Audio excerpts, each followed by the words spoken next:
வெங்காயம், பச்சை மிளகாய் நல்லா வதங்கட்டும். ப்ரௌன் கலர் வர வரையும் நல்லா வதக்கணும். நாங்கள் 10 பேருன்றதால 4 கிலோ ஆட்டுக்கறி வாங்கி வச்சுருக்கோம்.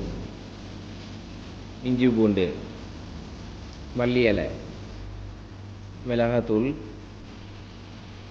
தக்காளி, தேவைக்கேற்ப உப்பு, புதினா இலை,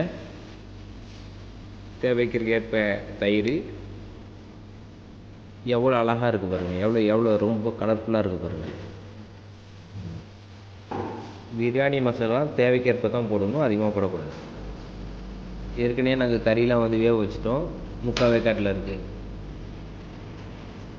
கறியை போட்டாச்சு. இப்போ அந்த ஆட்டுக்கறியை வச்ச தண்ணி எடுத்து இதில் ஊற்றியாச்சு. உப்புலாம் பார்த்தாச்சு, உப்பு எல்லாம் கரெக்டாக இருக்குது. கொதி வந்தோன்னே அரிசி இறக்கிட்டு தம் போட்டுற வேண்டியதான். நல்லா கொதி வந்துட்டு இருக்கு. இந்த ஓரத்துலலாம் எவ்வளோ அழகாக அந்த எண்ணெய் தேங்கிட்டு இருக்கு. டேஸ்ட்டே இதுதான். இந்த தவா ஆல்ரெடி நாங்கள் சூடு கட்டி வச்சுட்ருக்கு. ஏன்னா அரிசி போட்டதுக்கப்புறம் தம்மில் போட்டோம்னா 1/2 வேக்காடு ஆகணுன்னே இந்த தவாவில் தூக்கி வச்சுட்டோன்னா அடுத்து ஒரு 15 நிமிஷத்தில் பிரியாணி ரெடி. என்னடா எலுமிச்சை சாறு ஊற்றலன்னு நினைக்காதீங்க. எலுமிச்சை சாறு நான் ஊற்றிட்டேன். ஊற்றும் போது வீடியோ எடுக்க முடியல, சாரி. ஓகே, இப்போ என்ன பண்ணணும்னா கழுவி வச்சு அரிசி தூக்கி கொட்ட போகிறோம். அரிசி கொட்டியாச்சு. தம் போடுறதுக்கு முன்னாடி சாப்பாடை ஒரு கிண்டிப்போம். கரெக்டாக 3/4 வேக்காட்டில் இருக்குது சாப்பாடு. இப்போ தம்மில் போட்டால் கரெக்டாக இருக்கும். தம்மில் போட்டாச்சு.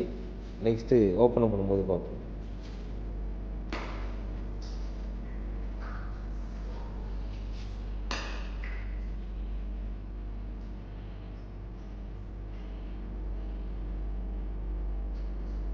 கரெக்டாக விட்டது சாப்பாடு.